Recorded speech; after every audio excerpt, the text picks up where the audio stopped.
No one expected the Luna of the Northern Lands to be cast out like a criminal at 65. Her name was Mabel, and she was the Luna of the Northern Lands. She ruled with gentle hands, loved with fierce loyalty, and fed the poor in secret because the castle wasted enough to feed an entire village, while pretending not to see the hunger just beyond its gates. But what should have been seen as an act of altruism was treated as the worst thing a Luna could do. They called her a thief. Before the whole court, under the weight of decades of familiar eyes, the eldest son raised a document and sentenced his own mother to exile in the middle of winter, the harshest one in years. He did it with the calculated coldness of a man who had mistaken ambition for destiny and cruelty for strength. And the Alpha King, the man she had given 5 decades of loyalty, stood too still.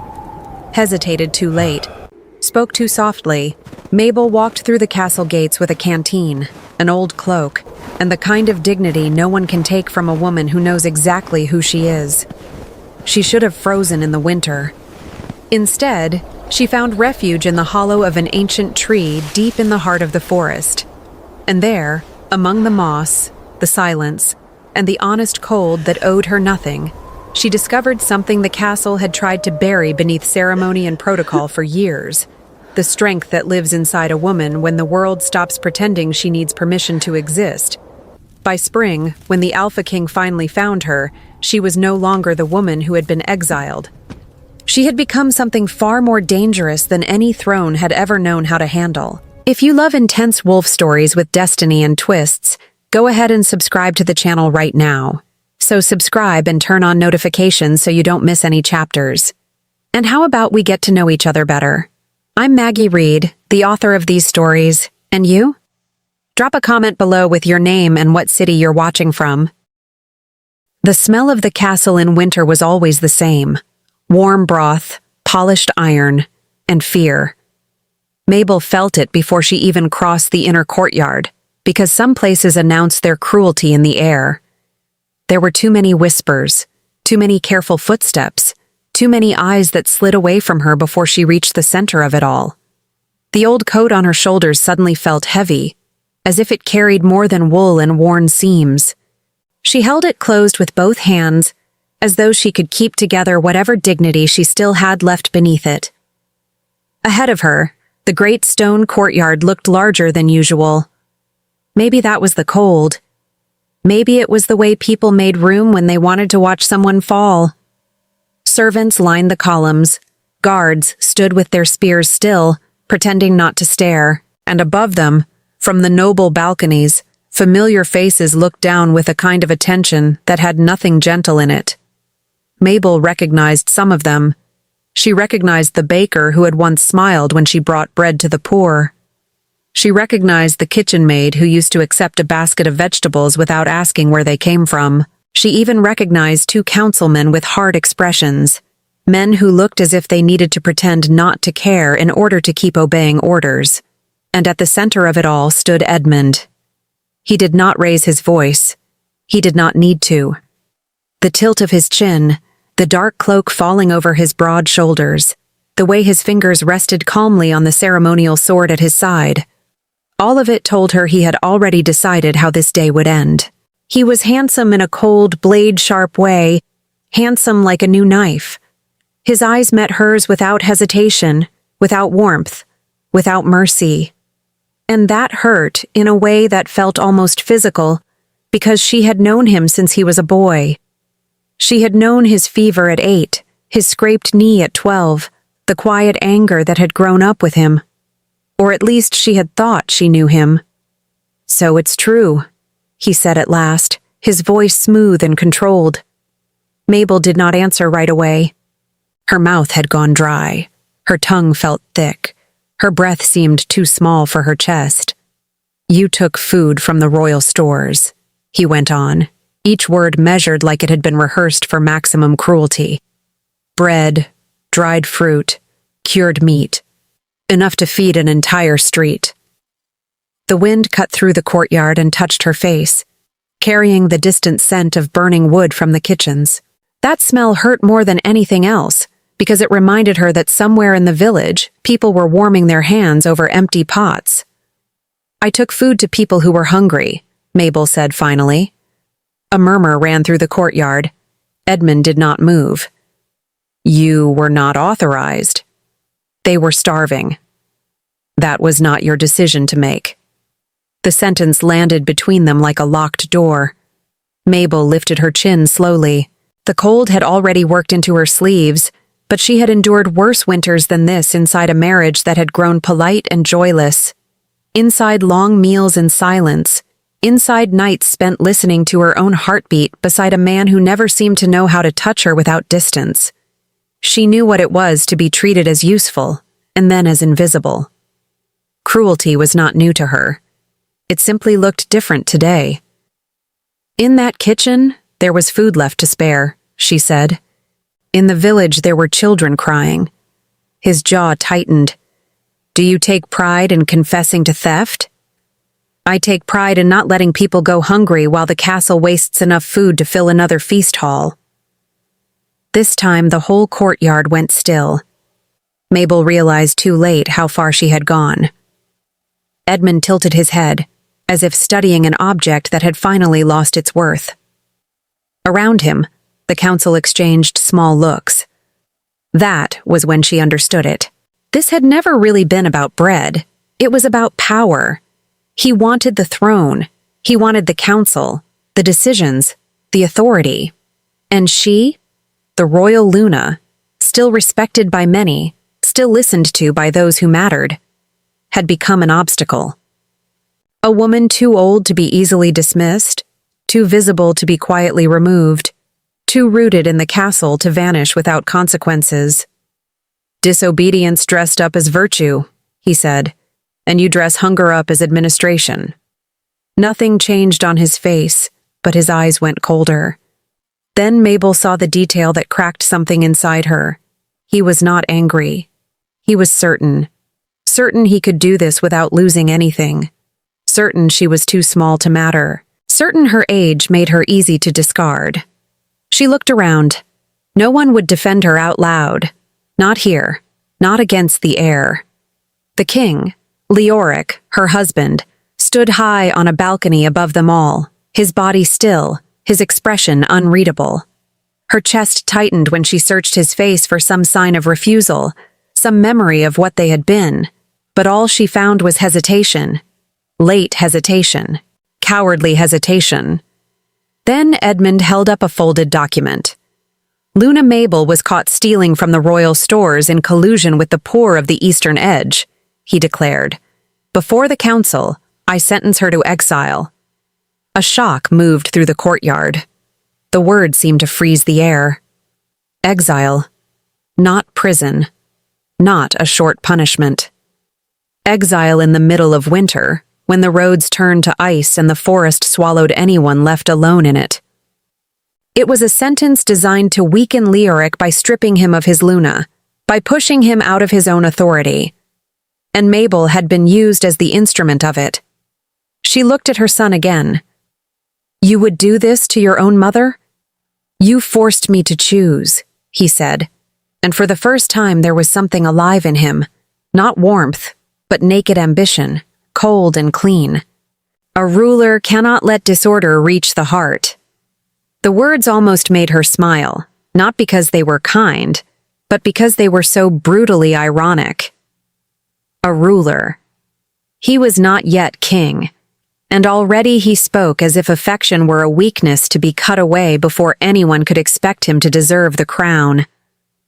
Leoric descended several steps from the balcony, as if he might intervene. Mabel saw it. She also saw the way the son turned to him, not afraid, only impatient. The father stopped. And in that moment, the castle felt old and tired, as if even the stone knew it was witnessing the collapse of something larger than one woman's humiliation. Mabel did not beg. She did not cry. She did not offer a defense. The humiliation was already complete. Anything more would have given him the last piece of power over her dignity. So she simply removed her gloves, slowly, as if preparing for difficult work, and held them together in front of her. "If this is the choice your heart allows," she said, looking not at her son, but at the man who stood above all of them and still did not protect her, "then let winter bear witness to what you have done." Edmund gave a short gesture. The guards stepped forward. They did not need to touch her roughly. The formality of it was cruel enough. They surrounded her with the calm precision of men carrying out an order already sealed. Mabel walked between them, feeling the courtyard turn around her as if the whole castle wanted to memorize the moment of her fall. As she passed through the side corridor, she glimpsed the kitchen one last time, the place where she had hidden food in clean cloth, the table where so many poor families had been given soup without a name, the fire where so many nights had been warmed by the little she could save. And then the memory came back whole, sharp, and painful. Just the week before, a little boy with cracked hands had called her grandmother without knowing her name. She had given him an apple, then another one for his sister, and still another for his mother, along with a wool blanket too old for court, but warm enough to survive a cold night. The boy's mother had wept quietly into the fabric, and Mabel had gone back to the castle with her chest full of a simple relief that felt almost sacred. That was why she had taken the food, and that was why she would not regret it. The sentence carried her to the outer gates. The wind there was harsher, more open, more honest. A small cart waited with almost nothing in it. A cloak, a canteen, a piece of stale bread that felt like mockery. The guards gave her enough time to fasten her coat and tighten the collar, though even that did not feel kind. Above her, the sky was flat and gray, with no promise in it. Behind her, the gate began to open. Before she stepped through, Mabel turned once more. Edmund still stood in the courtyard, rigid as a statue newly carved for power. Beside him, Leoric finally came down the last steps, but it was too late. Too late for courage, too late for justice, too late to reclaim the woman being torn from her own home over bread and ambition. Mabel held her husband's gaze for one brief second, then she walked out through the gates. And that was how the woman accused of being a thief at 65 left the castle, never imagining that before spring arrived, she would find shelter in the hollow of a tree, discover a new strength beside her daughter, and be loved by an impossible man powerful enough to change all of their destinies. The castle felt colder the morning after Mabel's exile sentence, as if the stones themselves had decided to side with the cruelest person in the room. She woke to a knock at the door and the sound of someone outside nearly dropping a tray. When the door opened, Thomas appeared with tea, toast, and the weary expression of a man who had already survived one disaster and was expecting a second. "I brought breakfast," he said. "Technically, if you count toast and tea as breakfast and not a warning." Mabel accepted the cup with both hands. It was warm. That small kindness almost made her eyes sting. "Thank you," she said. Thomas gave a tight nod. "Half the staff thinks the sentence was disgraceful." "Only half? The other half is waiting to see who gets punished for saying it out loud." Before Mabel could answer, the door opened again. Edmund entered as if the room belonged to him already. Dark wool, controlled posture, cold eyes. He looked like the winter had taught him how to wear a face. "Leave us," he said to Thomas. Mabel did not move. "You may speak," she said quietly.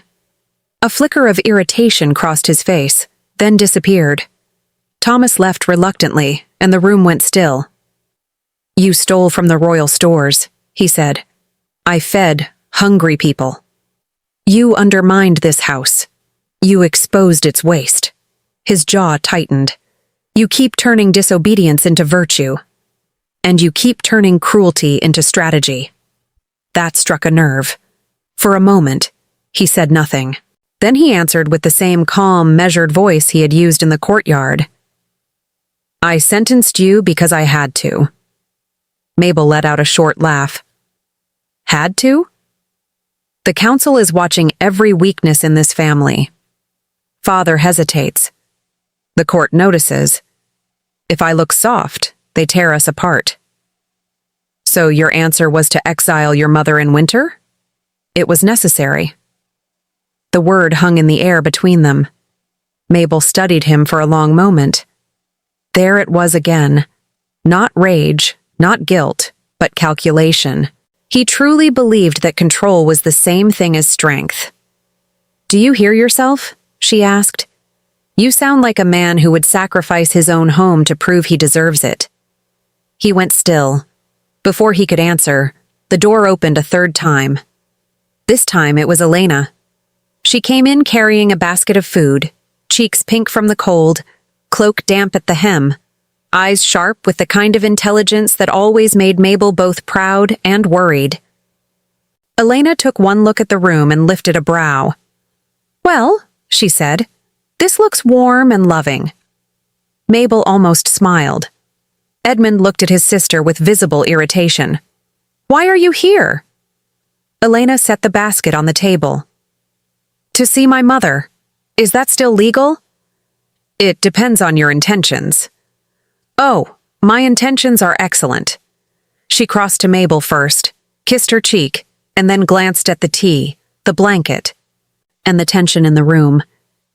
"They moved you here?" "Temporarily," Mabel said. Elena made a sound of disbelief. "Nothing in this castle is temporary unless it's cruel."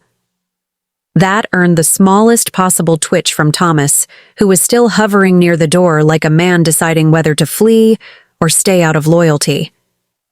Elena turned toward her brother. "You really exiled her." His expression hardened. "She broke the law." "She fed people." "She broke the law." "And you broke the part where you're supposed to have a heart." Mabel cleared her throat before the argument could sharpen further. She was not interested in watching her children destroy each other in her name. "Elena," she said gently, "thank you for the food." Elena's face softened at once. "You looked hungry." "I'm fine." "You are not fine. You are a little bit furious and a lot underfed." Despite herself, Mabel let out a quiet breath that was nearly a laugh. That was when she noticed something about her daughter's basket. It was packed with real bread. Not the dense, dry stuff the castle kitchen usually served to anyone below the rank of noble. Real bread, fresh, still warm. Mabel looked up. Elena caught the look and shrugged. "I have allies in the kitchen." Thomas looked offended on behalf of the entire staff. "I thought we were being discreet." "You are," Elena said. "I'm not." Edmund watched her with a cool, measuring gaze. Mabel knew that look. He was always looking for weaknesses, always deciding what could be used later. That was the most dangerous thing about him. He didn't just wound people. He stored the wound for future use. "You should be careful," he said to Elena. "With what?" she asked. "Breathing?" "With your tone." "My tone is lovely." Mabel's lips twitched again, and this time Elena saw it. "There," her daughter said softly. "I knew you were still in there." Edmund's patience thinned visibly. "I do not have time for this." "No," Elena said. "You have time for plans, for council meetings, for pretending ambition makes you wise." He took one step forward. "Careful." Elena did not move. "No, you be careful. You wanted the throne so badly you decided to start by throwing your own mother into the snow. That is not strength. That's fear wearing a crown." The room went very quiet. Mabel could almost feel the temperature drop. For one long second, Edmund looked like he might say something cruel enough to cut deeper than any blade. Instead, he looked at Mabel, and the calculation returned. Then he left. The door shut with a soft finality. Elena exhaled. "He is a terrible person to argue with before breakfast." "He is a terrible person to argue with at any hour," Thomas muttered. Mabel surprised herself by smiling. It was small, brief, but real. Elena noticed immediately. There she is.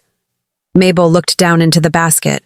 Soup, bread, cheese, apples, enough to feed at least 2 people if rationed properly. "You brought all this for me?" For us, Elena corrected.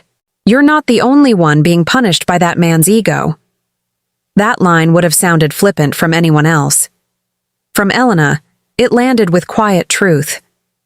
She had always known how to use humor like a knife and loyalty like a shield.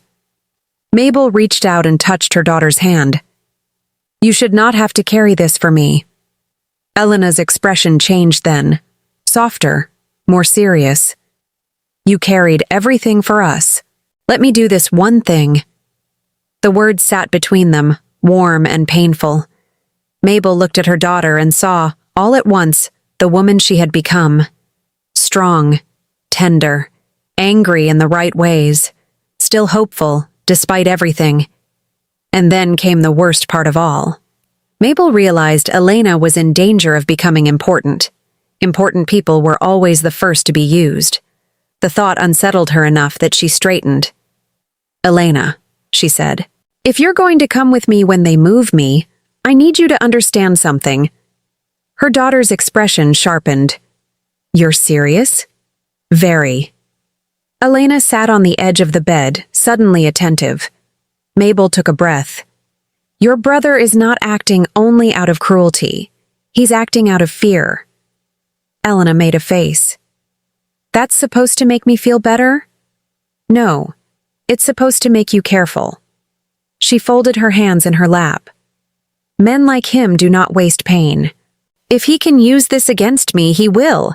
If he can use you, he will. Elena's face darkened. Let him try. Mabel held her gaze. That is exactly what worries me. For the first time since entering the room, Elena looked less amused and more like the daughter she had raised, the one who understood danger but never bowed to it. I'm not leaving you alone, Elena said. You shouldn't be dragged into this. Too late. A knock came at the door. Everyone turned. This time it was not Thomas. A younger servant entered nervously and bowed low. My lady, my prince. The king requests your presence in the council room. Mabel felt her stomach tighten. Edmund was already moving. Elena rose. Of course he does. The servant swallowed hard. He says there is a matter regarding the succession. That made the room go still. Mabel lifted her head slowly. Leoric had not called this meeting without reason, and if succession was involved, it meant Edmund was moving faster than expected. Elena looked at her mother. What do you think he's doing? Mabel stood, slowly and deliberately, and smoothed the front of her dress as if preparing for a formal meal instead of a trap. I think, she said, he's about to make his next mistake. And together, mother and daughter walked toward the council room. The council room smelled like old paper, cold stone, and the kind of tension that made people speak in careful voices and terrible faith. Mabel knew the moment she stepped inside that this was not a routine meeting. The table was already crowded. Advisors sat with stiff backs and guarded faces. The king sat at the far end, quiet and unreadable. And Edmund stood near the window like a man who had placed himself exactly where the light made him look most in control. Elena came in beside her and immediately murmured, I hate formal rooms. They always look like someone designed them to host betrayal. Mabel almost smiled. Her son did not. Thank you for joining us, he said, and the words were polite enough to be suspicious. There has been a development. Of course there had. Mabel took a seat without waiting to be invited, because at this point manners felt like a hobby for other people. Elena sat beside her, legs crossed, chin lifted, looking like she had already decided she disliked every man in the room. Edmund laid a folded document on the table. A petition has been submitted to the council, he said. Regarding succession. The room tightened. Mabel's pulse gave a small, unpleasant jump. The king's hand rested on the arm of his chair, unmoving. His face gave nothing away, but she could feel the distance in him. Not indifference. Something worse. Weariness. Edmund continued, calm as frost. There are concerns about the stability of the throne. concerns about outside perception, concerns about sentiment. He let the last word hang there like an insult. One of the older advisors cleared his throat. Another stared very carefully at the table. Elena leaned toward Mabel and whispered, "He says concerns like normal people say mild inconvenience." Mabel murmured back, "That's because normal people don't use words to hide ambition." Her son's eyes flicked toward them, as if he had heard. He probably had. "My mother's exile," he said, "was necessary to preserve order." There it was. Mabel sat very still. He was not just punishing her. He was building a story around it. One that made him look disciplined, justified, even reluctant. A story for the council, for the court, for the throne he was already reaching for with both hands. One of the advisors asked carefully, "Necessary for what purpose, my prince?" Edmund turned his head just enough to show perfect restraint. "For the good of the realm." Elena made a quiet sound that might have been a cough or a laugh. Mabel touched her daughter's wrist under the table, a warning to stay calm, or maybe a plea to herself. The king finally spoke. "That will be enough." His voice was low, worn, and far more dangerous than shouting would have been. Edmund bowed his head a fraction. "Of course, father." But he did not sound like a son. He sounded like a man waiting for the old king to step aside. Mabel saw it then with absolute clarity. This was no longer only about her. He wanted the throne early, wanted the council to see Leoric as weak, distracted, old, wanted to make the family appear unstable so he could position himself as the only solution. And if he had to exile his mother to do it, he'd do it with perfect posture. One advisor, an old wolf with a trembling hand and narrow eyes, looked down at the document. This petition was not standard procedure. It was drafted in response to emerging concerns, Edmund said. By whom? A tiny pause. By me. The room went colder. Mabel almost admired the honesty. Almost. The advisor looked sharply at him. You went around your father. I acted when action was required. And you believed removing the Luna would help the council trust you? Edmund's gaze did not move. I believed the council needed to see discipline. Elena made a soft, incredulous noise. Discipline. That's a very elegant word for throwing your mother out in the snow. A couple of the advisors looked alarmed. One looked like he might choke. Mabel expected her son to snap at Elena. Instead, he turned to her with a slow, narrow smile. And yet here you are, he said. Still loyal to a woman who refuses to understand what this family requires. Elena's eyes flashed. You don't require a family. You require applause. That one landed. Even Leoric's mouth tightened. Mabel should have stopped the conversation. She knew that. But there are moments when a mother watches her daughter say the exact thing everyone else is too afraid to speak, and all she can do is sit there and feel the strange, painful pride of it. Edmund turned back to the council. The matter before us is simple. The throne cannot appear divided. If my father is unable to enforce stability, the court will begin to speculate. This arrangement weakens us. Mabel almost laughed again, but this time there was no humor in it. He had turned her into a political inconvenience, a woman's exile as public relations. How very civilized.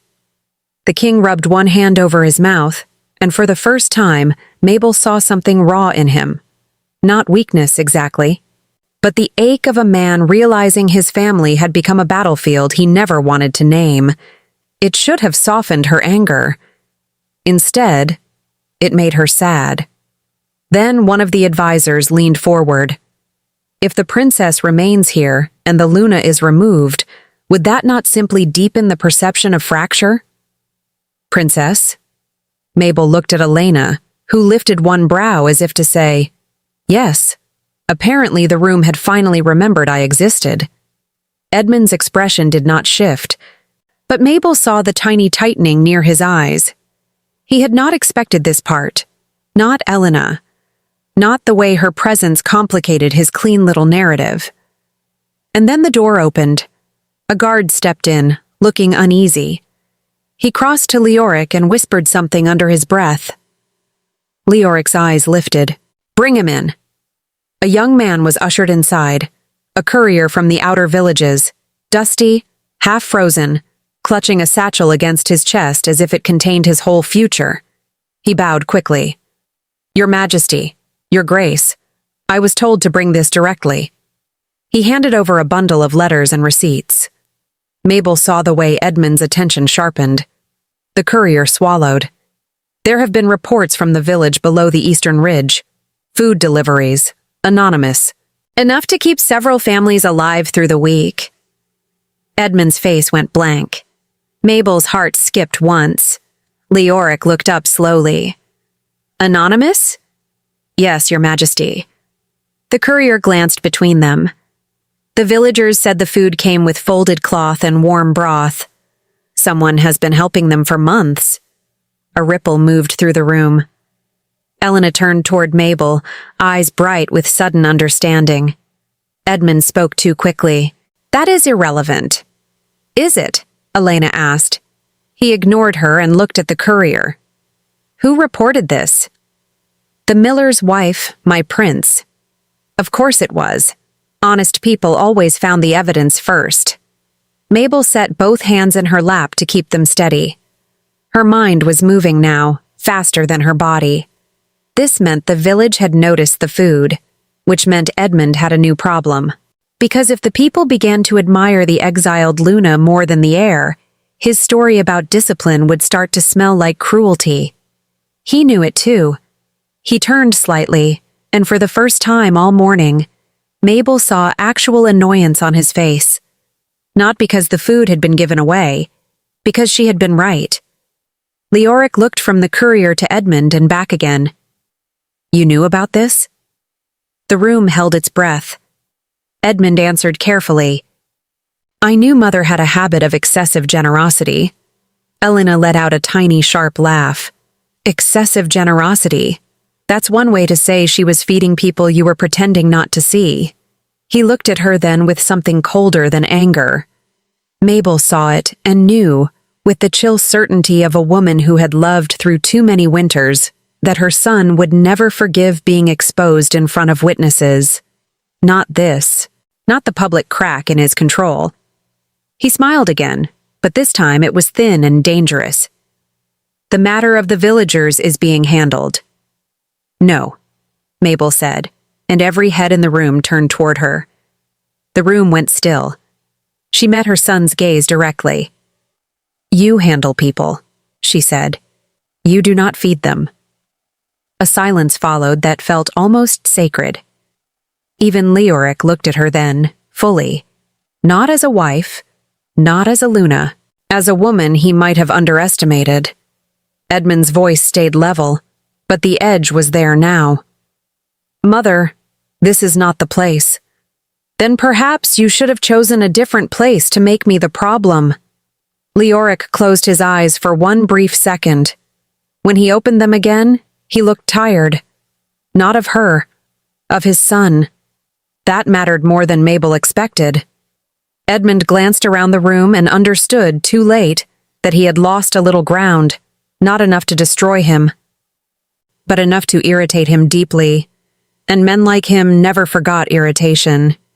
He gathered the petition back into his hand. "This conversation is over." "No," Elena said lightly. "It's just getting good." Mabel almost choked on a laugh. Edmund looked at her daughter with open disdain. "You think this is amusing?" "No," Elena said. "I think you're panicking, and it's making your jaw do that thing." "What thing?" "That thing where you look like you swallowed a snow shovel." The room made a sound. Very small. Very dangerous. A couple of advisors hid smiles behind their hands. Mabel saw Edmund notice. That was the real injury, not the joke. The fact that people had heard it. He turned toward the door with perfect composure, but his eyes passed once more over Mabel, and the message was plain. This was not finished. He left the room. The breath everyone had been holding finally moved. Leoric leaned back in his chair, fingers rubbing lightly over the armrest, and looked older than he had a moment ago. Elena exhaled. Well, that was cheerful. Mabel looked at the courier still standing awkwardly near the door. Thank you for bringing the letters. The young man blinked. Of course, Your Grace. He bowed and backed out quickly, eager to survive the day. When the door shut, silence settled again. Mabel looked at Leoric. He was watching her now, and in his eyes there was something she had not seen in days. Not forgiveness, not affection exactly, but the beginning of recognition. He had heard her, not just her words, her meaning. Elena touched her mother's arm. We should go before your son invents another policy. Mabel stood slowly. He already has. Together, mother and daughter left the council room, while behind them the old king sat in a silence that sounded far too much like regret. The village below the eastern ridge felt colder than the castle, if that was even possible. Mabel noticed it the moment her boots hit the frozen road. The wind cut harder here. The houses leaned a little more, and the people moved with the kind of careful economy that came from knowing exactly how much bread they had left.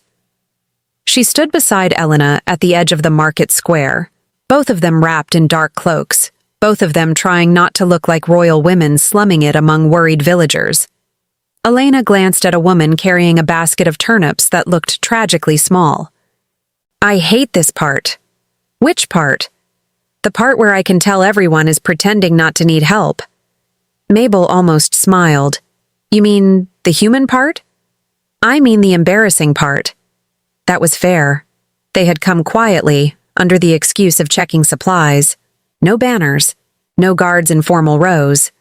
Just a small escort waiting back at the tree line, and a satchel of coins hidden beneath Mabel's cloak. Leoric had not stopped them. He had only looked tired when they left, as if he understood that there were some things a mother had to see for herself. At the bread stall, Mabel was handed a loaf still warm from the oven. She inhaled before she could stop herself. Real bread. Honest bread. The smell alone made her chest ache. The baker's wife looked at her carefully. Not because she recognized her, because villagers always knew when someone had come from somewhere higher. You're feeding people again, the woman said quietly. Mabel froze for half a beat. Then she gave the smallest nod. The woman's face softened. We knew it. Knew what? That whoever's been leaving food at our doors wouldn't be the kind of person who wanted thanks. Mabel looked down at the loaf in her hands. No. I never did. The baker's wife sighed with the exhausted fondness of someone speaking about an absent saint and a practical disaster at the same time. Well, whoever you are, people have been talking. Elena, leaning against a crate nearby, muttered, That never ends well. The woman continued, Some say it's a spirit. Some say it's the old Luna. Some say it's a very determined widow with excellent timing. Mabel choked on a laugh. Elena turned sharply. What? Mabel said, trying to stay composed. That last one is flattering. The baker's wife stared at them for one long second, then gave a slow nod, as if deciding she had seen enough unusual things in her life to let this one pass. A child darted past with a mitten missing one finger. Mabel's attention followed him to a narrow lane where two younger boys were arguing over a crust of bread. One of them wore a coat too thin for the weather. The other was trying to look older than he was. Their mother stood nearby with tired eyes and a face she was too proud to hide behind her hands. Mabel's chest tightened. Elena saw it at once. Don't. I didn't say anything. You got that face. What face? The one that says you're about to do something generous and dangerous. Mabel looked at her daughter. Since when do you object to generosity? Since I learned you don't know when to stop. Rude. Accurate. But Mabel was already moving. She crossed the square and stopped beside the boys, who looked up with the immediate suspicion children reserve for adults offering kindness. She held out the warm loaf. "Would this help?" she asked. Neither boy answered. Their mother stepped closer, wary. "My lady, please," Mabel said softly. "No titles." The woman stared at her for a moment, then took the bread with both hands like she was afraid it might vanish. Her eyes filled, but she blinked fast and looked away before the tears could fall. The younger boy stared at the loaf. "For real?" "For real," Mabel said. He took a piece so quickly he nearly dropped it. Elena, watching from behind Mabel, muttered, "There goes all of your discipline." Mabel shot her a look. "You were going to let them argue over crusts?" "I was going to let them argue with dignity." "Wonderful. That's much better." The woman with the children gave a shaky laugh. It changed her whole face. That was when Mabel felt it. Not a sound, not exactly, but a pressure in the air. A shift. The sort of instinct that makes older creatures lift their heads before danger shows itself. She turned. At the far end of the square, a rider had stopped near the fountain. He wore a dark traveling coat dusted with frost, and even from a distance he looked like someone built out of contained grief and discipline. The people around him had already stepped back, sensing power the way animals sense weather. He dismounted with the kind of ease that made strength look effortless. The king. Mabel's breath caught before she could stop it. He had come without ceremony, which somehow made him feel more powerful, not less. His gaze found hers across the square and held. The world narrowed around that one line between them.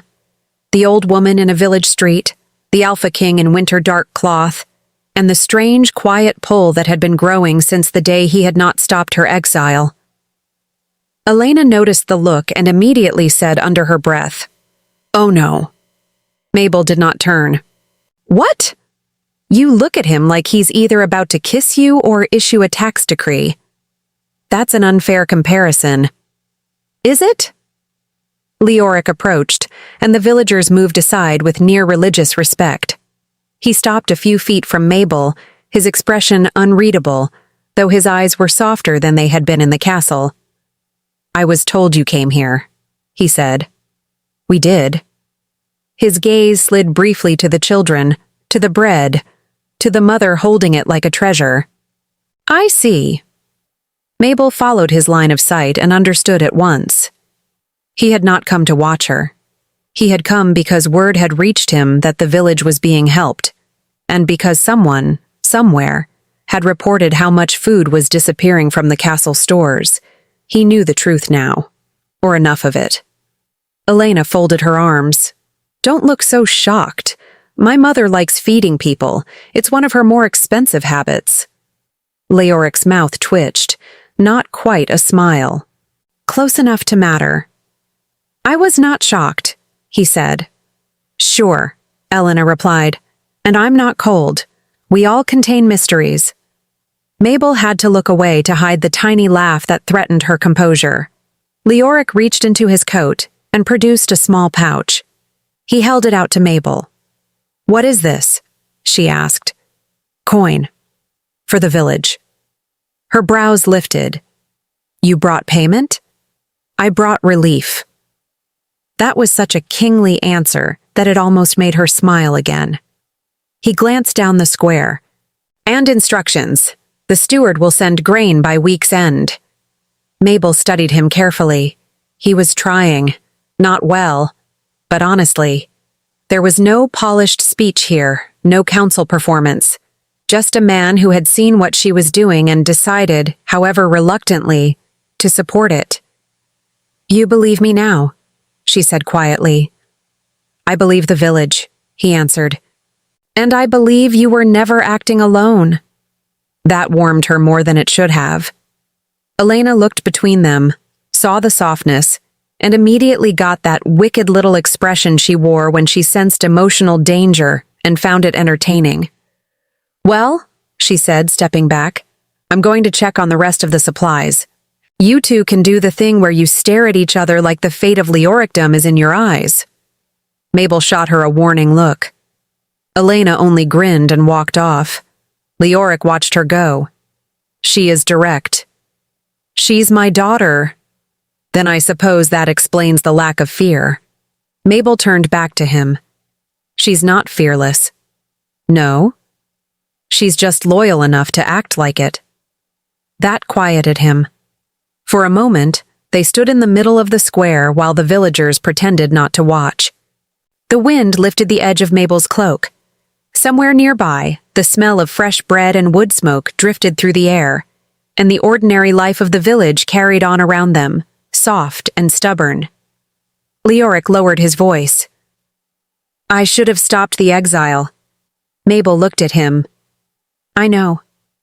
He nodded once, as if that was all the confession he had to offer for now. "I did not come here to ask forgiveness." "That's good," she said. "I'm not sure I have any prepared." Something in him softened, just a little.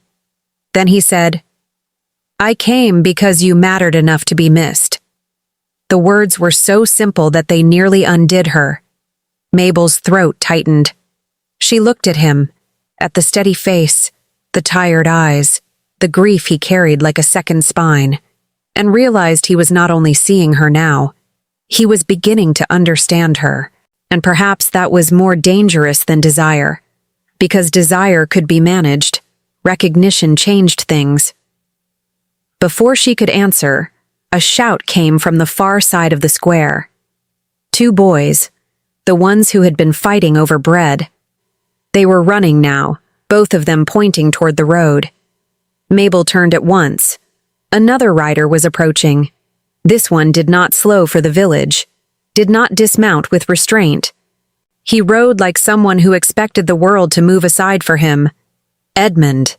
His horse came to a hard stop in the square, and the air changed immediately. The villagers stepped back. Elena reappeared from behind a stack of crates, already annoyed. Leoric went still. Mabel felt every old wound in her body tighten at once.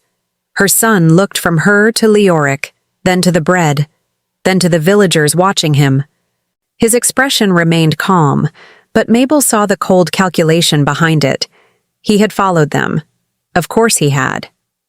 "Well," he said, voice smooth as ice, "this is inconvenient." And Mabel knew, with a sinking certainty, that the next move would be his. Edmund's smile was the kind that made people want to check their pockets afterward.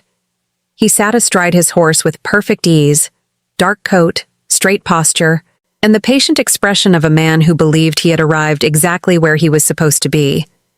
The village square had gone quiet in the way of places that know when a storm has entered without rain. Even the children had stopped moving. Mabel felt Elena shift beside her, ready in the particular way she always was when trouble showed up wearing expensive boots. "Well," Edmund said, looking at Leoric and then at Mabel, "this is not what I expected to find." Leoric did not move. "You followed us." "I was informed there was unusual activity in the village." His eyes landed on the bread, the villagers, the coin pouch in Mabel's hand. "Apparently I was right." Mabel kept her face calm. "You came all this way to inspect bread?" "I came," he said, "to understand why rumors are spreading." Elena crossed her arms. "Rumors?" "About food deliveries, about the old Luna, about the castle." Mabel hated the tiny flare of satisfaction she felt at hearing that. He had heard it then. The whispers. The village talk.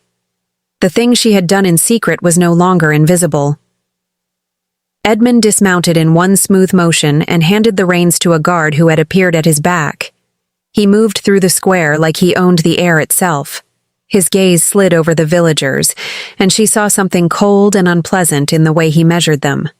Fear, not of them, of what they might become if they started believing they mattered.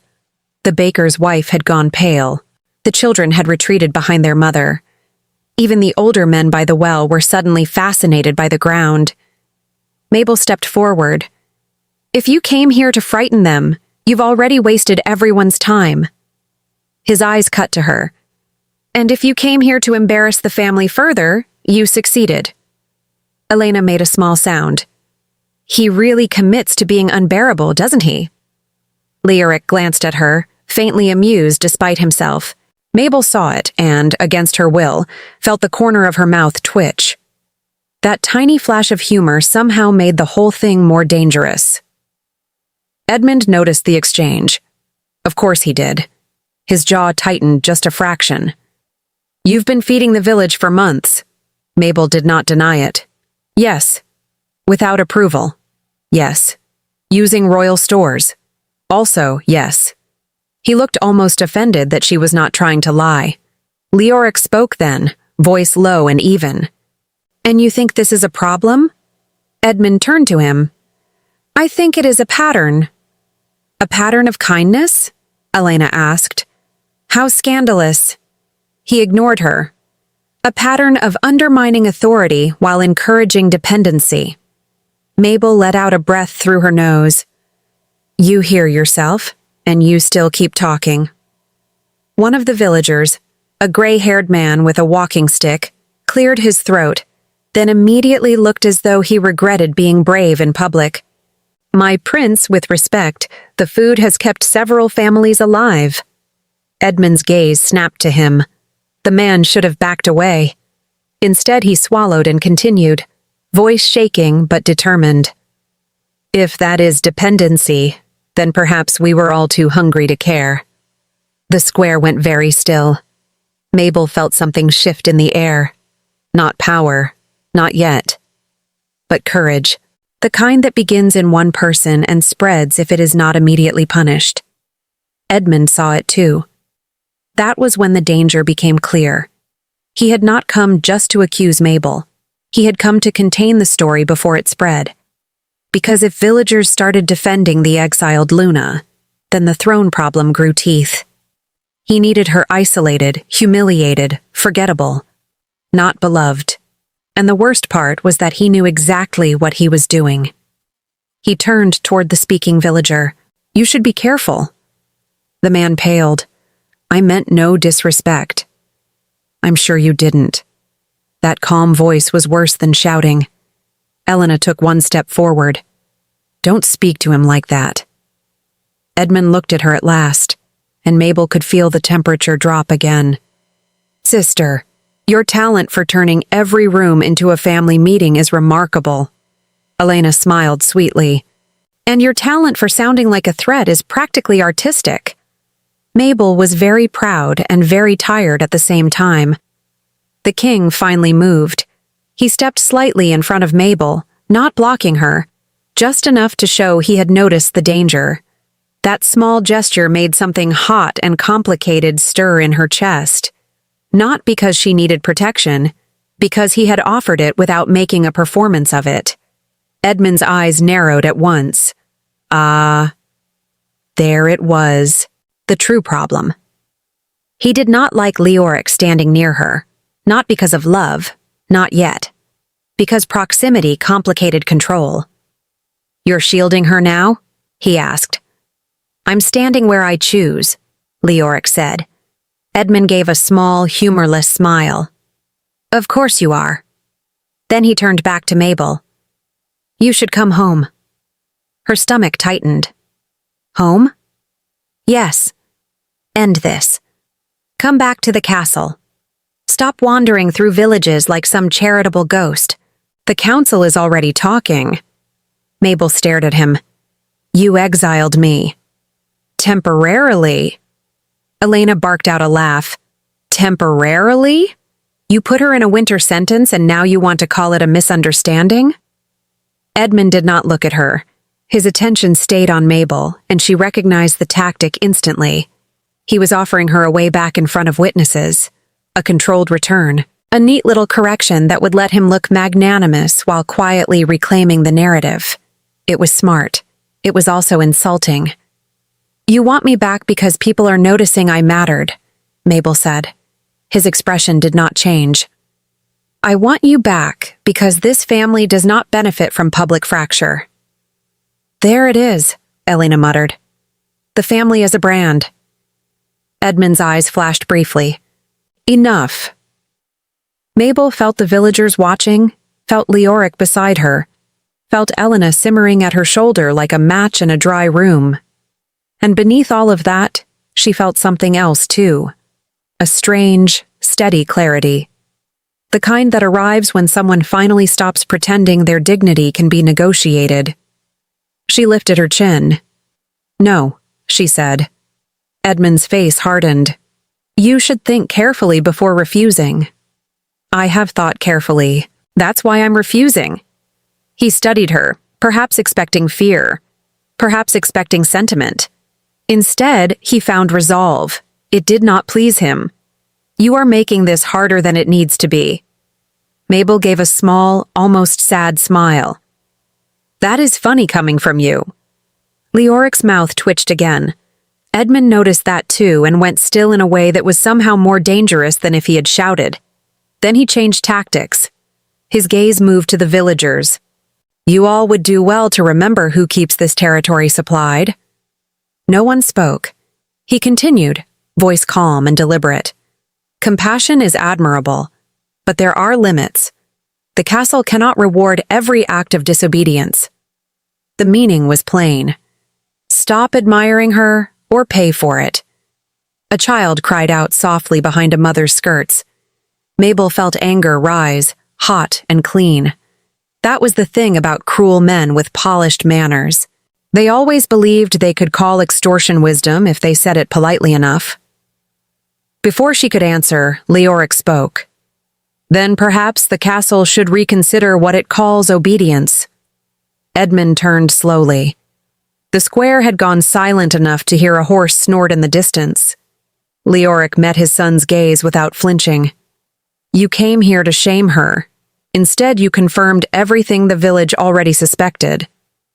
Edmund's expression did not move. And what exactly do they suspect? That you are more interested in control than leadership. A beat. Then, very softly, Edmund smiled. Careful, father.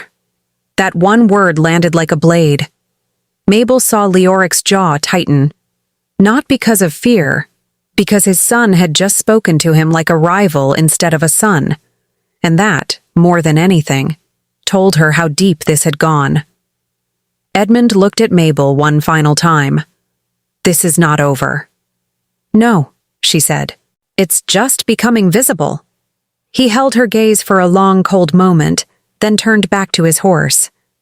Before mounting, he gave the villagers one last glance, as if memorizing faces. The kind of glance that promised memory would one day become leverage. Then he rode out of the square with his guard behind him, leaving silence in his wake. No one moved for several seconds. Finally, Elena let out a breath. I hate him. Mabel didn't answer right away. She was watching the road where he had disappeared. Leoric stood beside her, quiet now. He is afraid. Mabel turned. Of what? Of losing control before he has earned power. That was too accurate to be comfortable. Elena rubbed her forehead. Wonderful, so he's dangerous and insecure. That's a charming combination. Mabel almost laughed, then didn't. The truth of it sat too close to the surface. The baker's wife stepped forward first, clutching the bread Mabel had given her. Will he punish us? The question struck hard. Mabel looked at the woman, at the children, at the older men near the well, and felt the full weight of what she had done. Her secret kindness had become public. The village was now part of the story. She had drawn them into her life. Leoric answered before she could.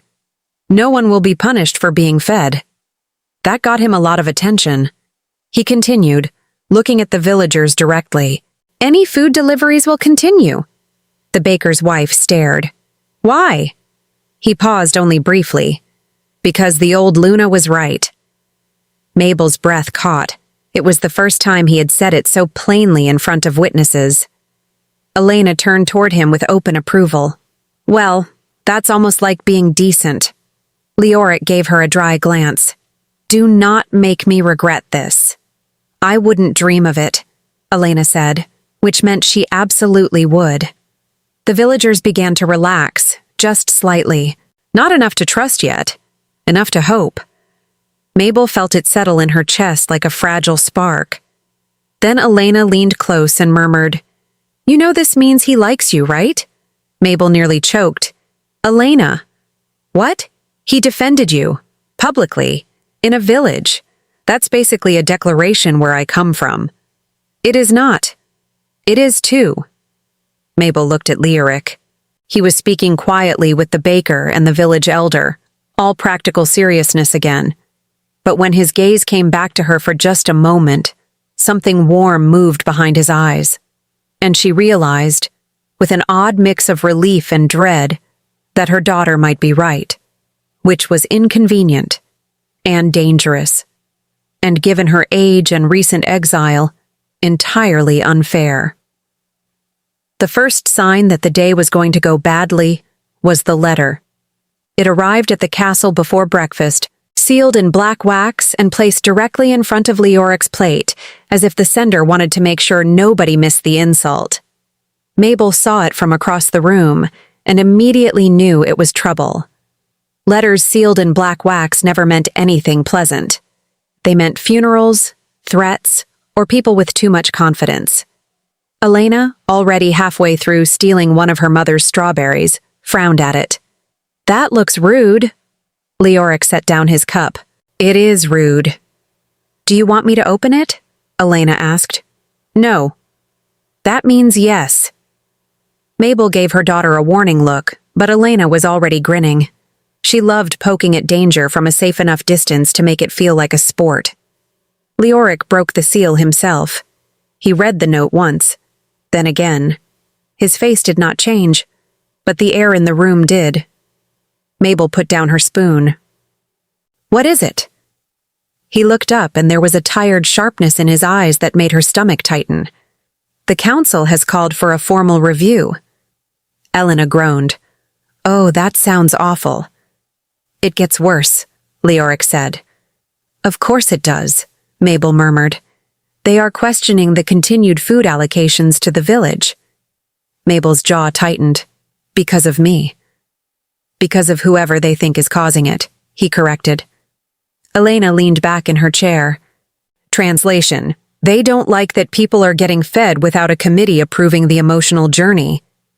That earned the tiniest flicker of a smile from Mabel, though it faded quickly. Leoric unfolded the rest of the letter. "They want proof that the supplies are being used responsibly." Mabel stared at him. "They need proof that hungry people are eating?" "They need justification," he said. "And they want the matter discussed publicly." "Publicly," Elena repeated.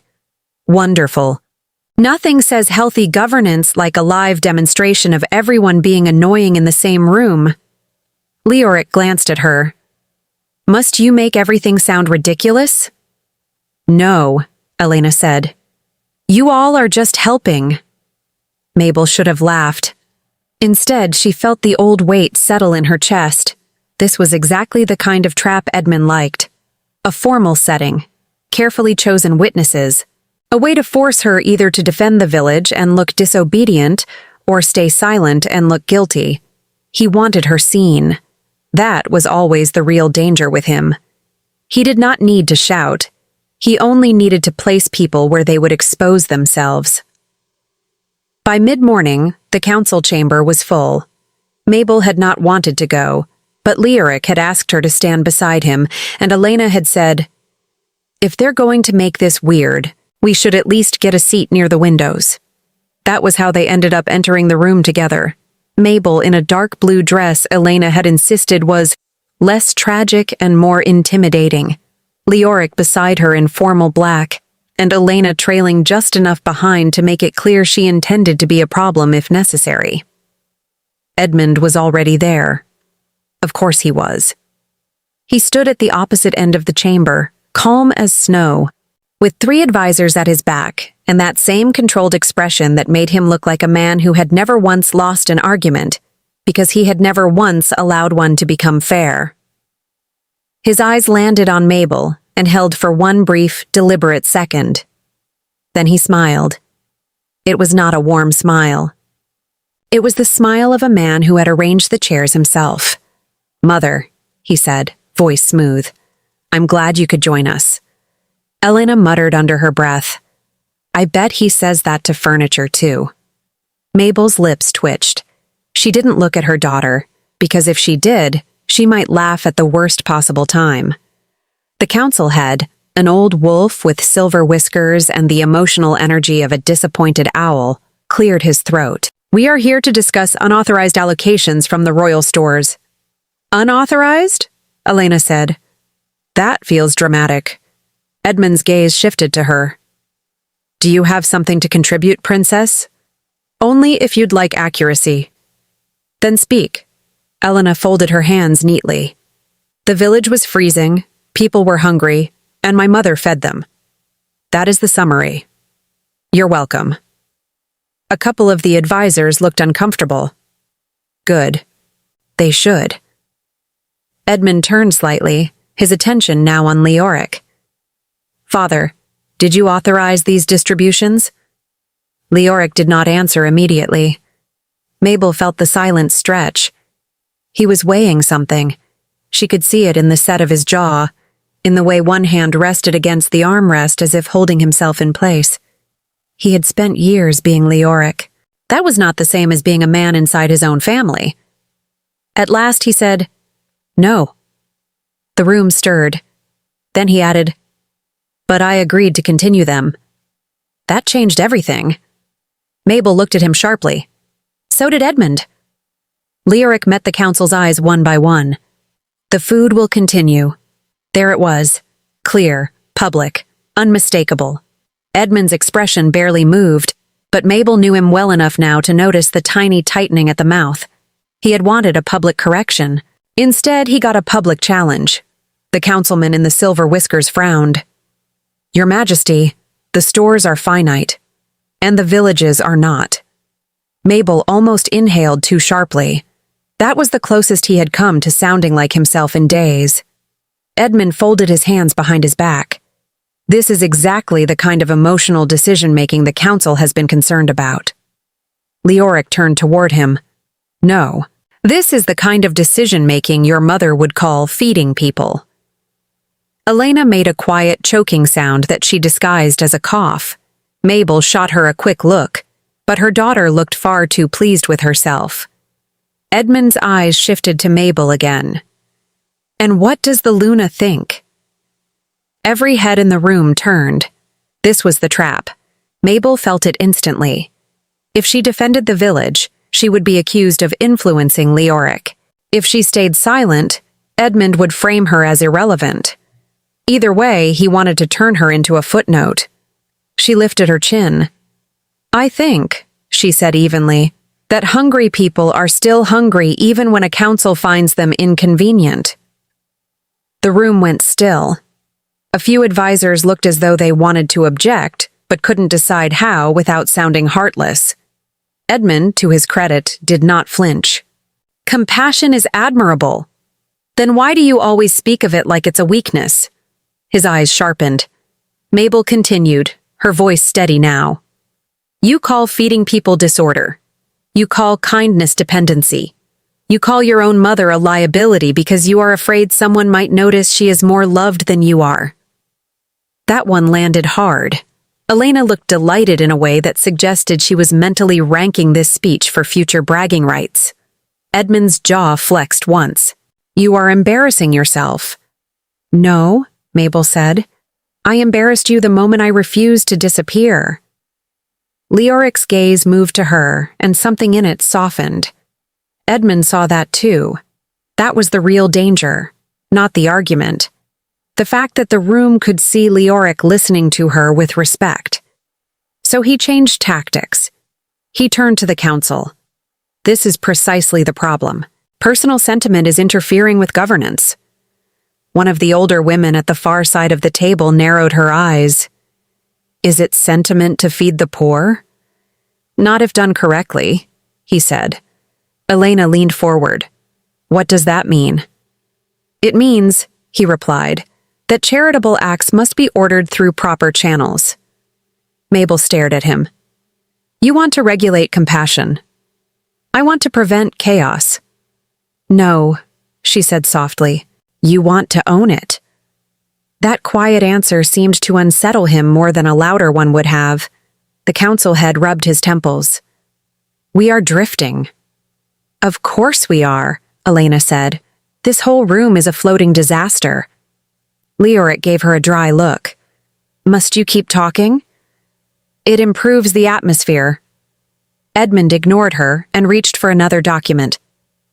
There is also the matter of the village speaking openly about an anonymous benefactor. Rumors are spreading. People are beginning to associate the food with the former Luna. Mabel's pulse stayed steady, but she understood immediately where this was going. He was trying to make her generosity look like a political movement. Dangerous, unstable, popular. Leoric's eyes narrowed. And popular unrest around a displaced royal figure is not ideal. You mean beloved, Elena said. His stare cut to her. Yes, she added. I mean beloved. That's what really bothers you. For the first time, Edmund's composure cracked. Not fully. Just enough. Mabel saw it and knew the meeting was already lost to him. Still, he made one final move. He turned toward Leoric. If you continue this, Father, you will weaken the throne. Leoric was quiet for a long moment. Then he said, No, what weakens the throne is a son who mistakes control for leadership. The room seemed to stop breathing. Mabel stared at him. So did everyone else. Edmund's face went still in a way she had learned to fear. Leoric had spoken plainly, publicly, and without apology.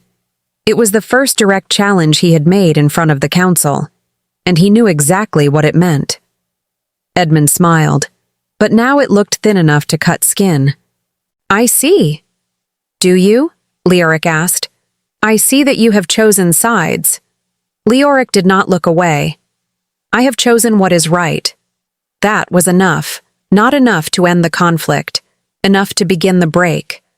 The council fell into murmurs. Advisors shifted, looked at one another, lowered their voices. Edmund stood motionless, and Mabel could feel the fury inside him even from across the room. Not loud fury.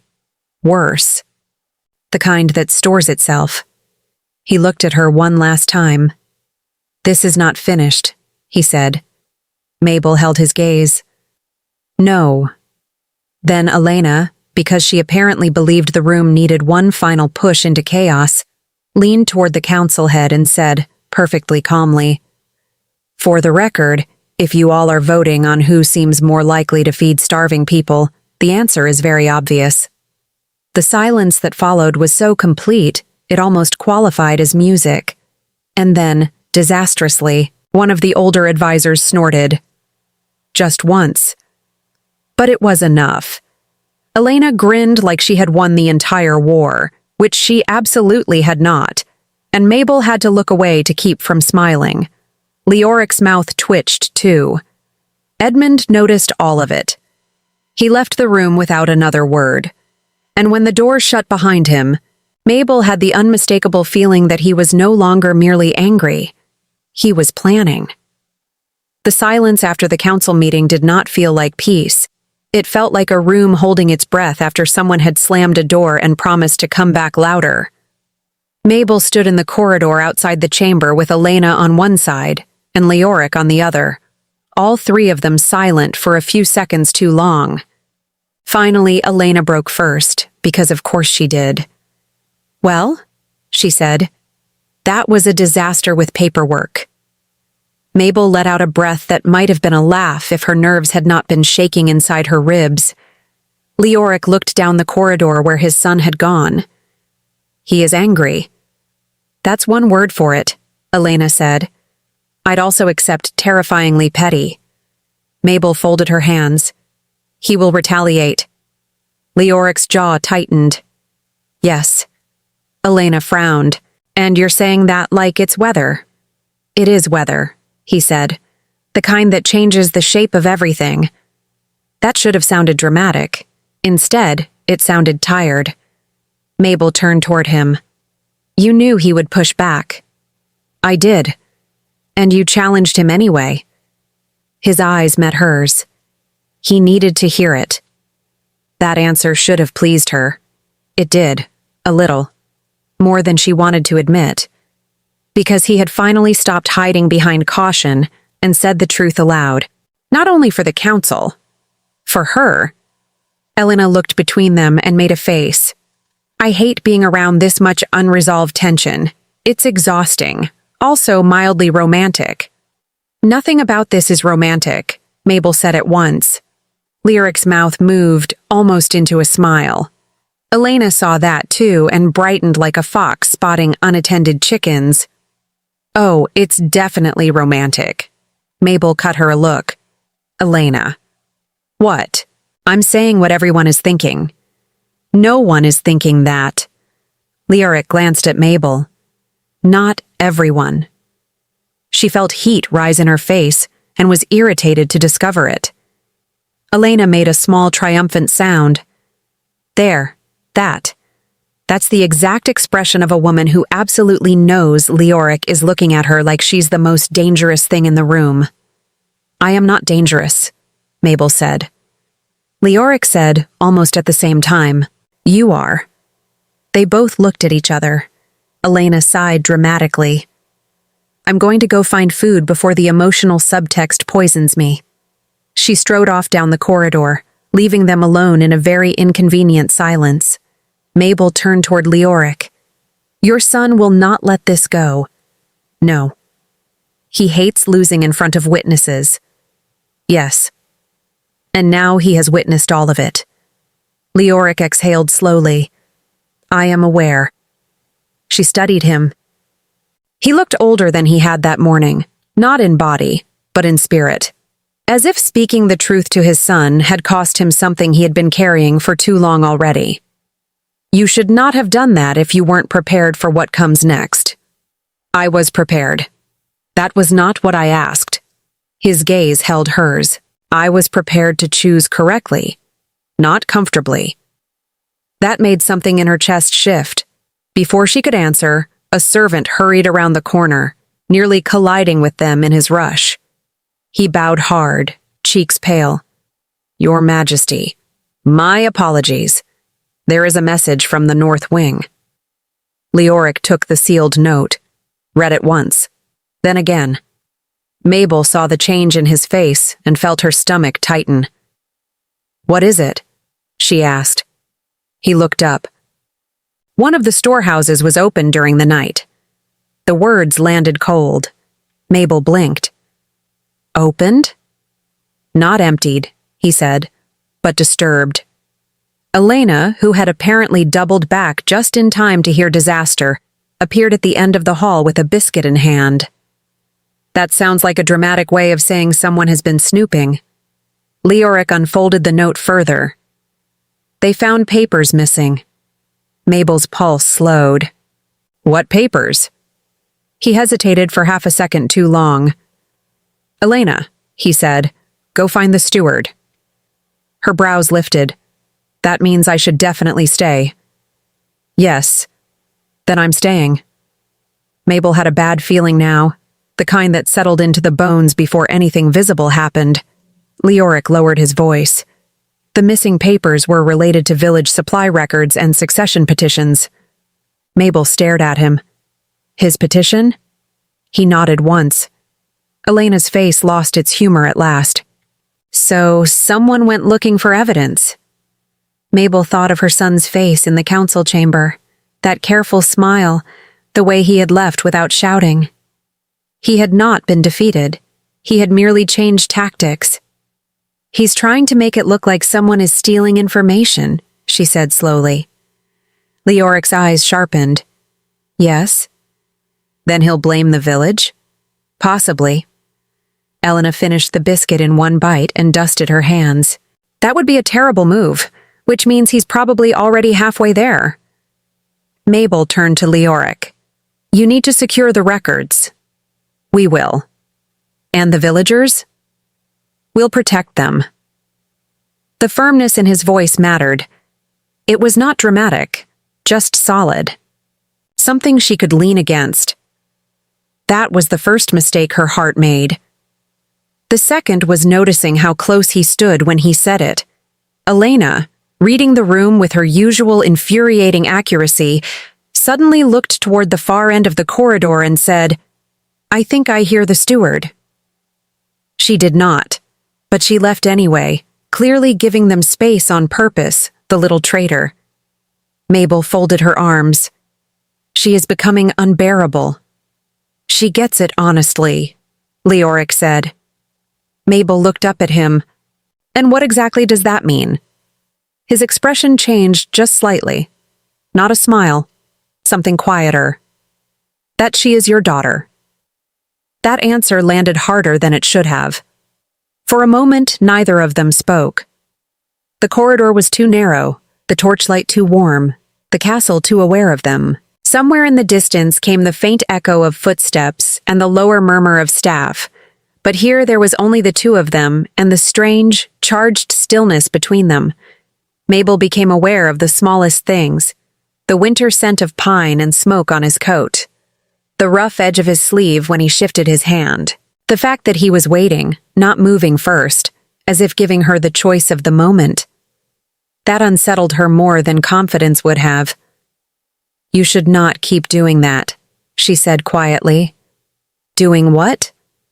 "Looking at me like I'm the only honest thing in the castle." Something passed over his face. "I don't. You do." He took a slow breath. "Then perhaps it is because I have spent too long surrounded by lies." Mabel's mouth softened despite herself. That's a dangerous thing to admit. "I know." The corridor seemed to shrink around that admission. Then, from somewhere up ahead, came a shout. Not loud, sharp. Both of them turned at once. A guard came running around the bend, face pale. "Your Majesty, there's been another incident." Leoric moved immediately. "Where?" "The North Archive." Mabel felt the blood drain from her face. "The archive?" The guard nodded. Someone was seen leaving through the service corridor. Leoric was already walking. Mabel followed before she could think better of it. They reached the North Archive in less than a minute, though it felt shorter and longer at the same time. The door stood half open. 2 guards were posted outside, tense and alert. Inside, papers had been disturbed, drawers pulled out, one shelf knocked loose. Nothing looked burned or broken, which somehow made it worse. This was careful, intentional, human. Mabel scanned the room. One drawer had been left open on purpose, not rummaged, displayed. Leoric knelt near it and picked up a scrap of paper from the floor. His expression sharpened as he read. Mabel stepped closer. "What is it?" He held it out, a copy of the missing supply records. At the bottom, in neat black ink, was a note. "The village receives more than bread." Mabel's blood ran cold. Elena appeared in the doorway a second later, out of breath. "Tell me that's not what I think it is." Leoric handed her the note. She read it once, then looked up, eyes hard. "Oh, that's dirty." Mabel understood at once. Someone had found out there was more being moved than grain and flour. Maybe blankets, maybe coin. Maybe the private routing of supplies meant for the poor. And now her son had enough leverage to twist the whole thing into treason if he wanted. Leoric stood very still. He's trying to frame the village as a cover for theft. Elena's mouth went flat. Which means he's either planning an arrest or trying to flush out whoever's helping. Mabel looked at the note again, her mind moving fast. If he does that publicly, the village will panic. "Yes," Leoric said. "And if panic spreads, the council will call it disorder." "Yes." Elena looked between them. "So what's the plan?" Leoric looked at Mabel. That was another dangerous thing about him. He had begun asking her with his eyes before he spoke aloud. As if somewhere between the council room and the village square, he had decided her judgment mattered. Mabel hated how much that moved her. "We go before he can," she said. Leoric nodded once. "Agreed." Elena crossed her arms. "I hate when the two of you do that." "Do what?" Mabel asked. "Finish each other's strategy like an old married couple." Mabel gave her a look.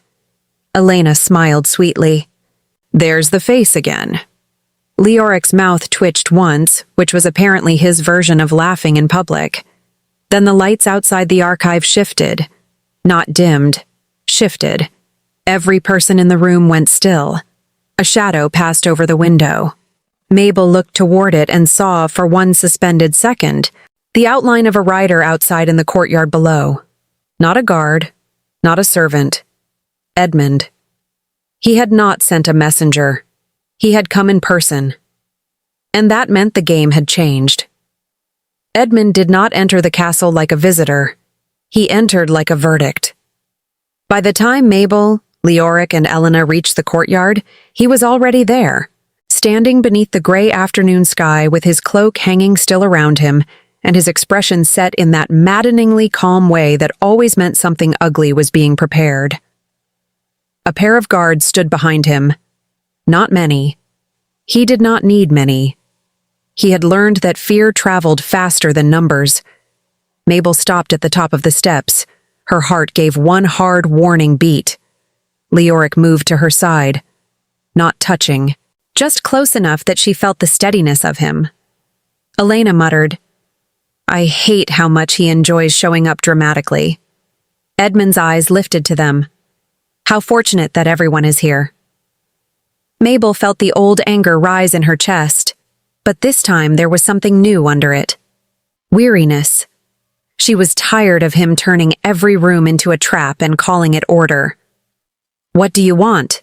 Leoric asked. Edmund's gaze stayed fixed on Mabel. "To correct a misunderstanding." Elena gave a short laugh. "That's one way to describe your personality." He ignored her. "The village has become a point of disorder. Food records have been altered. Supplies have gone missing. Someone has been exploiting royal stores under the cover of charity." Mabel's stomach tightened. So he had found the archive note. Of course he had. He was too precise not to have built his accusation on something real. Leoric's voice stayed level. "You have no proof." Edmund smiled. "I have enough." He raised one hand, and one of his guards stepped forward carrying a small satchel. He opened it and produced copies of the supply ledgers. Mabel's eyes narrowed immediately. Those were copies, not the originals, which meant he had found the trail and dressed it up for maximum effect. Edmund continued. "The records show more movement than should have been possible without authorization. There are gaps, unusual deliveries, payments unaccounted for. Someone has been using the village to hide theft." Elena folded her arms. "You say someone like you're not desperate for it to be Mother." His eyes snapped to her. "Someone has been undermining this house." Mabel stepped forward. "That someone is you." The courtyard went quiet. Edmund looked at her with the patience of a man who believed the world should eventually apologize for resisting him. "You are emotional. And you are lying." That landed. He looked almost amused, which was worse. Leoric's jaw tightened. "Speak plainly." Edmund did. "Very well. There will be an inquiry. The village will be searched. The food routes reviewed. Any person connected to these irregularities will be brought before the council." Mabel understood at once. He was not hunting bread. He was hunting her influence. He wanted the village frightened enough to turn on her. He wanted proof that kindness had become instability, and if he could expose the food trail, he could paint her as the source of the theft, the corruption, the fracture. "Leave the village alone," Mabel said. He turned fully toward her now. "You should have thought of that before you made yourself visible." "I was never hidden." His expression cooled. "Then perhaps it is time someone reminded you that visibility can be dangerous." Elena made a sharp noise. That sounded like a threat, and not even a fun one. Edmund did not look at her. "I am offering mercy." Mabel almost laughed. "Mercy? Yes. Return to the castle. Stop interfering. Stop feeding the poor. Stop turning every act of obedience into rebellion. And I will keep this matter from becoming public. Leoric stepped forward, and something in his face shifted at last. You are blackmailing your mother. I am saving the family from embarrassment. No, Leoric said, and now his voice had steel in it. You are saving your own ambition. For the first time, Edmund's calm cracked. Not enough for shouting, enough for a shadow to cross his eyes. He glanced past Leoric, to the guards, to the courtyard, to the people beginning to gather along the edges of the steps. He had expected a private win. He had not expected witnesses. Mabel saw it immediately. He hated witnesses, because witnesses made cruelty expensive. Edmund straightened. Father, you are allowing this. The king answered without hesitation. I am allowing honesty. That was enough to make the air feel charged. Then Elena, because she had apparently concluded that subtlety was for cowards, said, Honestly, you're the worst thing that's happened to this castle since the roof leak. Mabel choked on a laugh she did not mean to have. A couple of villagers at the far gate were definitely pretending not to smile. Edmund looked at Elena with a level of hatred so cold it might have frozen water. You should be careful, she smiled back. You keep saying that like it's new information. He ignored her and turned again to Mabel. You were always good at making people love you. Mabel went still. That was the wrong thing to say. He knew it. She knew it. Even Leoric knew it, because his hand shifted slightly at his side. Mabel's voice lowered. And you were always terrified of it. Edmund's mouth hardened. Love makes people weak. No, she said. Fear does. For a second, something almost human passed across his face. Then it was gone. He looked to the gathered crowd. If you wish to protect the village, you may do so through proper channels. Elena muttered. He says that like proper channels have ever stopped a hungry person. Leoric's eyes stayed on his son. You are finished here. That sentence hit harder than the rest. Edmund's gaze sharpened. Am I? Yes, Leoric said. You came to force obedience. Instead, you exposed your own fear. The courtyard had gone so quiet that Mabel could hear the wind moving through the bare branches. Edmund smiled again, but now it was thin and mean. Then let us be clear. If the village continues to receive unapproved supplies, there will be consequences. The threat was plain. Mabel's stomach tightened. He turned toward the villagers gathered at the gate, and she saw them recoil as one body. That told her exactly how far his influence had spread. They were not only afraid of him, they were already calculating what it would cost to oppose him. Then, to her surprise, Leoric stepped down one stair. Just one. It was enough. I authorize the supplies, he said, loudly enough for every ear in the courtyard to hear. The village will continue to be fed. Edmund's eyes narrowed. Father. No. That one word carried more authority than all of his son's polished speeches. Edmund went still. Mabel felt the shift in the whole castle. This was no longer just a family argument. This was Leoric drawing a line. Edmund saw it too. He turned his gaze back to Mabel, and the look he gave her was colder than the winter sky. This is your doing, he said. Mabel held his eyes. No. This is what happens when people stop pretending kindness is a crime. Edmund's smile vanished. For a moment, no one moved. Then he gave the smallest nod, almost polite. Very well. And because Mabel knew him, really knew him, she understood that this was worse than anger. This was retreat. Not surrender. Retreat.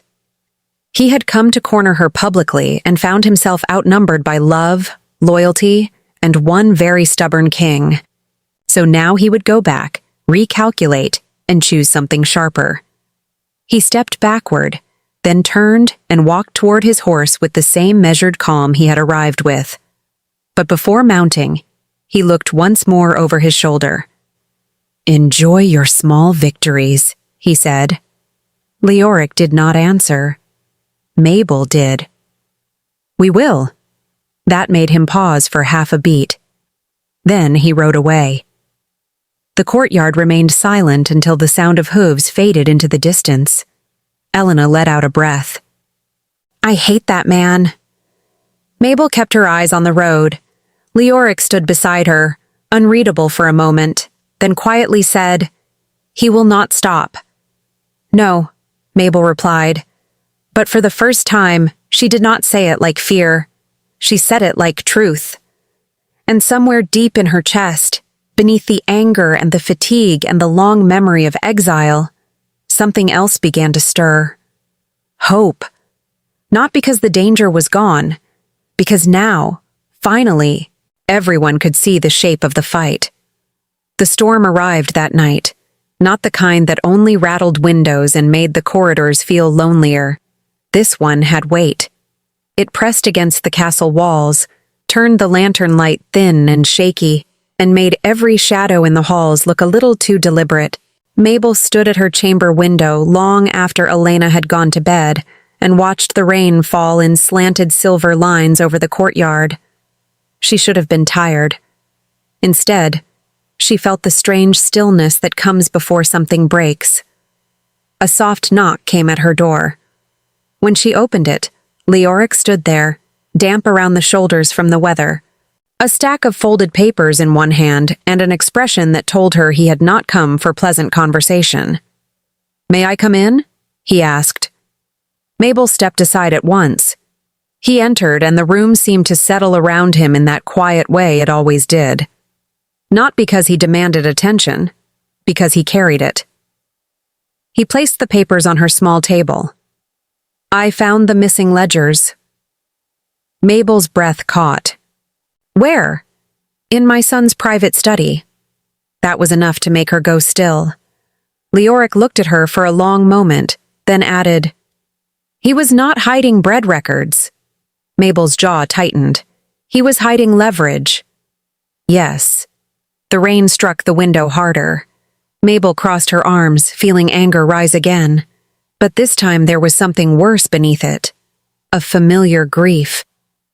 The kind that always came when a child became someone you no longer recognized. "What was he planning?" she asked. Leoric looked at the papers in his hand. An inquiry, a public one. If he had moved first, he could have forced the village to testify under pressure. He intended to use the food trail to accuse you of organizing theft and to frame the village as your accomplices. Mabel closed her eyes for half a second. There it was. Clean. Cruel. Strategic. He had not just wanted to punish her. He had wanted to make her generosity look corrupt. Elena appeared in the doorway at that exact moment in a robe too big for her and hair escaping from its braid. She took one look at Leoric's face and groaned.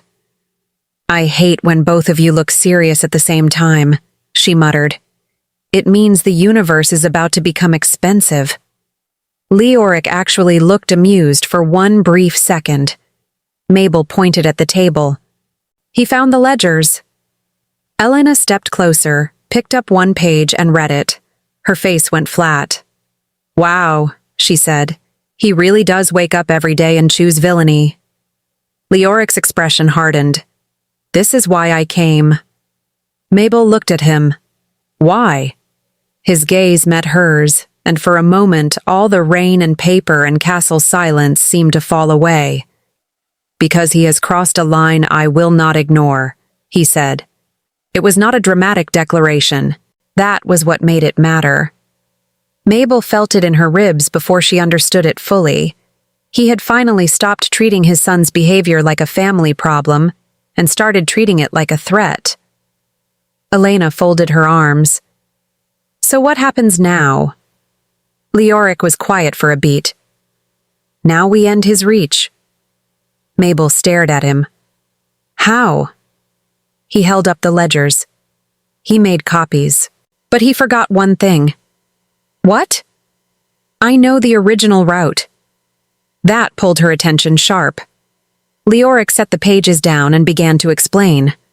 The supplies had not been moved through the public stores alone. Some had been routed through a secondary system originally used for emergency winter aid. Edmund had assumed the records were buried deep enough that no one would cross-check them against the older root ledgers.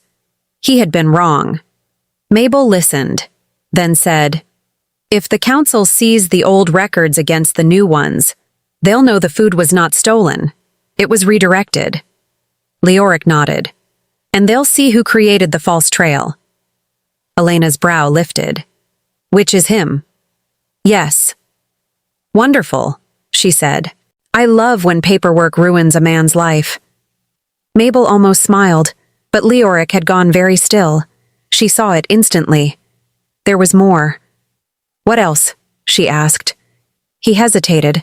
That hesitation was enough to make her stomach tighten. "Elena," he said quietly, "would you give us a moment?" Her daughter looked from one face to the other and made a face of pure suspicion. "Absolutely not. That is how every disaster starts." "Not this time," he said. "Also what every disaster says right before it becomes worse." Mabel gave Elena a pointed look. "Go see if the kitchen has any pie." Elena narrowed her eyes. "That is bribery." "Yes." "Effective bribery." "Yes." She sighed, muttering under her breath about being tragically outnumbered, and left. When the door shut, the room changed. Leoric looked at Mabel for a long moment, then said, "He has also been asking about you?" Mabel did not move. "In what way?" "Not as a son should." That answer was too careful to be good. Mabel felt the warning in it. "He is looking into the time before your exile, the food, the village, your private movements." She frowned. "Why?" "I don't know yet." But he did know enough to be troubled. She could see that much in his face. Mabel sat slowly on the edge of the bed. "He thinks I am a weakness." Leoric's jaw flexed. "He thinks you are an obstacle." The distinction mattered. She looked up at him. "And you?" He did not answer immediately. The rain filled the silence. Then he said very quietly, "I think he is afraid of what you reveal in him." Mabel's breath caught. For a second she could not look away. There it was. Not flattery, not romance. Something more dangerous. Honesty. He was not merely seeing her now. He was seeing the effect she had on the people around her, including his son, including him. She stood, unable to remain still with that in the room. "You should not say things like that so calmly," she murmured. "I am not calm." She looked at him then and saw it. The strain he had been carrying all along. The exhaustion under the restraint. The anger he had finally stopped burying. He looked like a man who had spent too long trying to keep a house standing while one of its walls kept cutting everyone inside it. The silence between them stretched, and in it something new took shape. Not the easy pull of attraction. Not yet. Something slower. Braver. Recognition. Mabel stepped closer, just enough that she could smell the rain on his coat and the pine on his skin. "He is still your son," she said softly. "I know. And you are still hoping he can be better." His eyes lowered for one brief second. "Yes." That was the most human thing he had said to her. It made her chest ache. Before she could answer, another knock came at the door. Elena stuck her head in. "The kitchen has pie. Also, there's a guard downstairs saying Edmund has left the castle." Leoric's gaze sharpened at once. Mabel turned. "Left?" Elena nodded. "With 2 riders. Fast." The room went very still. Leoric was already reaching for the ledgers. "He knows the inquiry is coming." Mabel understood immediately. "He's going to move first." "Yes."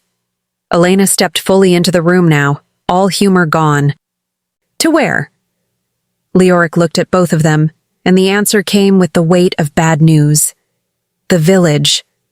The word fell between them like a dropped blade. Mabel's blood turned cold. "He thinks he can reach the people before we do," she said.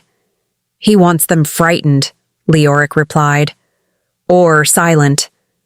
Elena swore under her breath. That man really is committed to making everyone's life miserable. Mabel was already moving. "Then we leave now." Leoric nodded once. There was no argument, no delay, no room for hesitation anymore. As they stepped into the hall, Mabel felt the storm outside and the storm ahead of them, both of them gathering toward the same point. She did not know what Edmund intended in the village, but she knew his kind of thinking.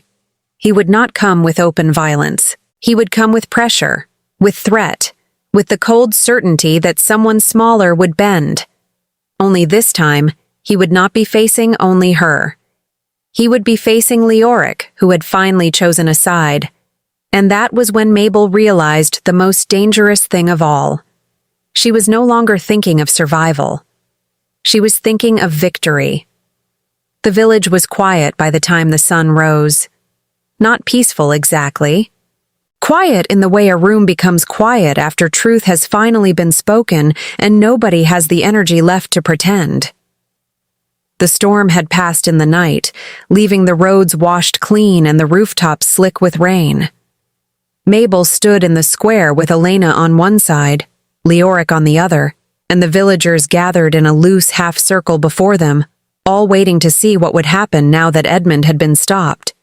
He had been stopped. That mattered. Leoric had reached the village first, with Mabel and Elena close behind, and what they found there had ended the last of the boys' control. He had come with 2 riders, just as Mabel feared, but not with a plan to burn or break. He had come with an ultimatum. He had tried to force the villagers to deny the food, to claim the supplies had been stolen under Mabel's influence, to turn gratitude into fear. But the villagers were no longer alone, and he had miscalculated something he did not understand. People who have been fed do not forget kindness easily. By the time Leoric arrived, the village elder had already stood up to him. The baker's wife had already called Edmund by name and accused him of using winter hunger as a weapon. The children had already been taken inside, and when Leoric entered the square and named the ledgers, the route records, and the false trail, Edmund's story collapsed in front of witnesses. He did not scream. That was the cruelest part of him. He only stood there pale with fury, while the world refused to arrange itself around him. The council heard the evidence 3 days later. There was no dramatic battle, no blood on the floor, no ruin left behind. Just truth, finally too heavy to ignore. Edmund was stripped of the immediate succession claim and ordered to leave the castle until a full inquiry could be completed. The council called it temporary removal for the stability of the house, because councils loved making pain sound tidy. Mabel called it what it was, the first real consequence he had ever faced. He looked at her once before he went. Not with apology. Not yet. With shock. As if he had never once imagined the world might say no to him and mean it. Mabel did not soften. She had loved him too long to lie to herself about who he had become. But she had also learned something important in the long winter between exile and spring. Loving someone did not mean surrendering to their cruelty. It meant refusing to let cruelty be the last word. And so she stood beside Leoric while the sun was taken away from the succession hall, and for the first time in years, the castle felt like it had exhaled. Weeks passed. The village flourished first. That was how Mabel measured whether the world was healing. Not by speeches, not by titles. By flour barrels, by warm bread, by children who stopped counting scraps and started asking for jam. The supply routes were made official. The anonymous deliveries became a standing provision under Leoric's authority, but nobody called them anonymous anymore. Everyone knew who had started them. Everyone knew who had kept them alive. Mabel never again pretended the food had been accidental. She and Leoric stood side by side at the village square one mild morning while the baker's wife laughed and said the new grain shipment had arrived early. Elena, who had developed an alarming talent for appearing whenever things became sentimental, immediately remarked that the entire territory now functioned better when people stopped acting like kindness needed a permit. Leoric looked at Elena and said, "That is not a phrase I ever want to hear again." She smiled. "Then stop being in charge of things." He did not answer, but Mabel saw the ghost of amusement move through him. That was the other measure of healing. Leoric laughed more now. Not loudly, not often, but enough that the sound began to feel less rare. Enough that Mabel noticed when it was missing. As for Elena, she found her own happiness the way stubborn daughters often do, by refusing to wait politely for it. A healer's apprentice from the northern road began visiting the castle to bring herbs for the winter stores. His name was Adrian. He was dryly funny, and he had the unfortunate habit of treating Elena like she was both clever and impossible, which turned out to be exactly the right combination. He admired her sharp mouth. She admired his ability to carry 3 sacks of dried lavender without complaint. Their affection built slowly, then all at once, like a candle finally catching. Mabel saw it happen in small moments, the way Elena's voice softened around him, the way he always saved her a seat, the way their arguments sounded suspiciously like foreplay, but in the harmless, teasing North American way that made everyone around them roll their eyes and quietly root for them anyway. When Elena finally announced, with great dignity, that she was not in love, but also not blind, the whole castle knew the relationship had become serious. Leoric, hearing this, only muttered, "Good. One less person in this family making dramatic life choices." Mabel had laughed so hard she had to sit down. Spring came fully into the territory like a forgiveness that had taken its time, and with it came the hollow tree. Mabel found it during a walk beyond the eastern ridge with Leoric and Elena, where the thaw had turned the ground soft and the world smelled like damp bark and new leaves. The tree stood alone in a stand of silver-barked pines, enormous and old, its trunk split wide enough to form a natural shelter inside. Mabel stopped in front of it and knew, with the strange certainty only memory can carry, that this had been her refuge. She placed one hand on the bark. "Here," she whispered. Leoric looked at her. "This is where you stayed?" "In the worst part of winter." Elena ran her fingers across the trunk. "Mother." Mabel smiled faintly. It was warmer than the castle. That got her a look from both of them. Inside the hollow, they found the remains of her old makeshift nest, moss, dried leaves, and a small carved charm she had forgotten she'd made while waiting out the cold. Mabel touched the charm and felt the ache of that season rise again, not as pain this time, but as proof. She had survived. She had become more than the woman dragged from the courtyard in shame. Leoric stood beside her in the spring light and said, "You were living here when I thought you were lost." Mabel looked up at him. "I wasn't lost. I was waiting." That seemed to move him more than she expected. He took her hand then, openly, without hesitation.